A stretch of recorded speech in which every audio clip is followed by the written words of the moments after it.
In the vast emptiness of space, going it alone can be tough. This is why many planets choose not to. They choose to band together, to pool their resources. They choose the United Federation of Planets. God, I sound like an insurance commercial. Hey, Rick here with another part of the Federation series. This time looking at reasons a planet, species or power would throw their lot in with the other member races of the UFB. There will of course be a follow-up video of reasons not to join up too, so that'll be out hopefully in the next couple of days. Well, the most obvious reason is the security it brings. There are species out there whose overall goals often involve the domination of other races, and being part of the United Federation of Planets ensures that you have Starfleet at your back. An armada of several thousand spaceships with crews of hundreds whose reach expands across large areas of the Alpha Quadrant and some of the Beta Quadrant. Starfleet, despite its origins as an exploratory arm, still remains one of, if not the, largest contingent of starships in the Alpha Quadrant of the galaxy.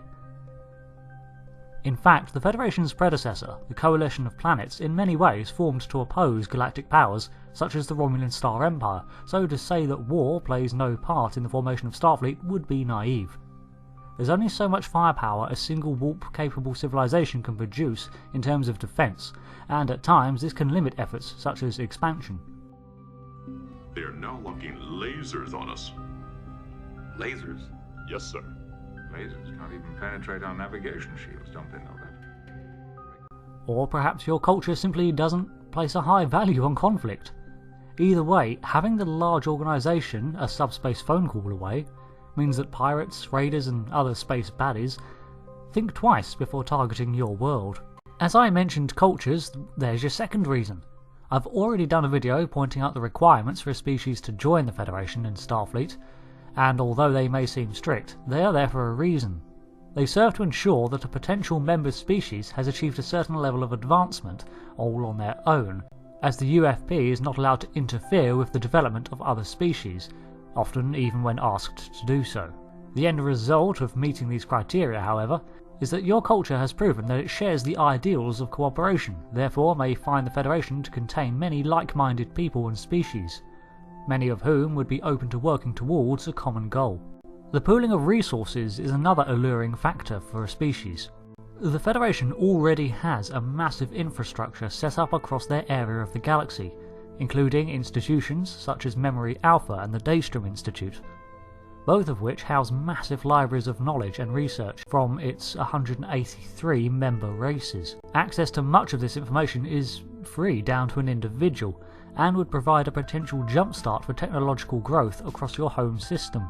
The Federation makes frequent use of transporters, replicators and years of advanced warp research, and none of this technology is classified. Even better, being a member of the Federation ensures that you will have access to its research facilities. So although the Federation simply doesn't give you the key to transporter technology, they will help your scientists develop it for themselves. Likewise, any technological advances unique to your species can also be shared to the Federation. Now, this exchange of research isn't compulsory, however in my opinion it's the biggest benefit of joining the UFP, and not to take advantage of it would be neglecting a huge resource.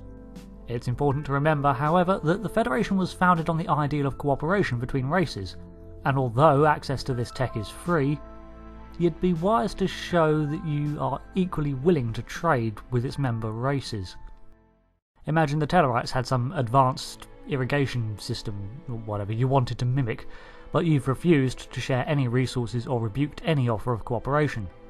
Well, those laws that say you don't have to share apply both ways.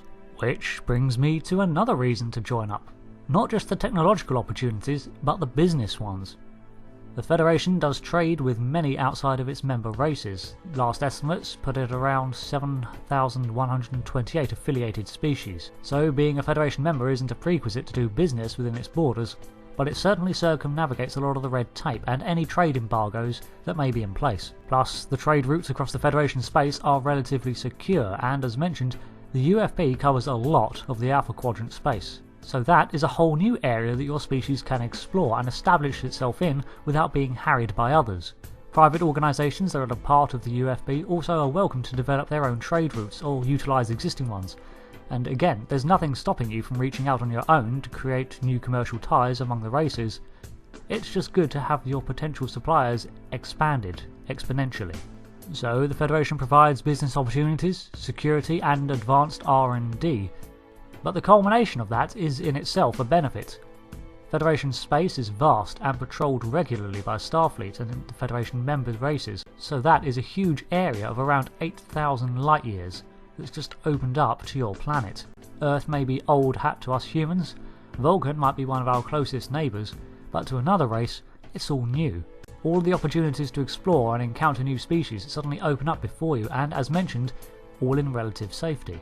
But say perhaps you're an adventurous type and the idea of being a tourist in lands already colonised by others doesn't appeal to you. Well then, join Starfleet.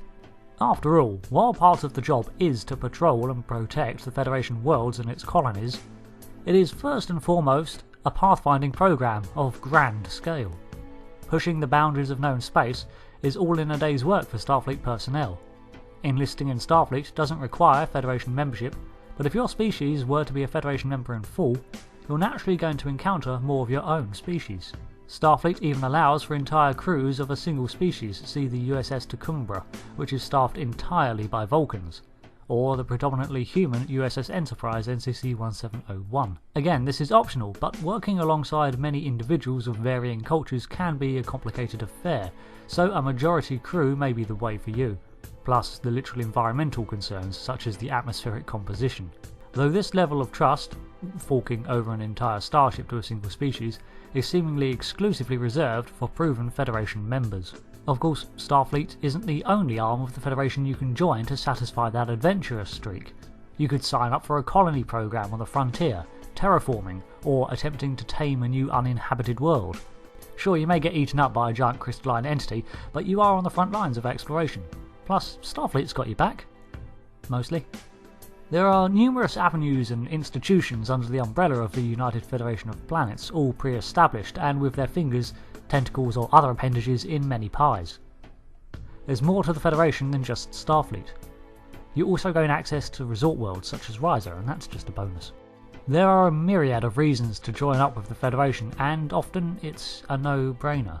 If your species meets the requirements to join the interstellar institution, then fundamentally your culture and society has developed to a point where your goals are easily compatible, and there's a lot to be gained.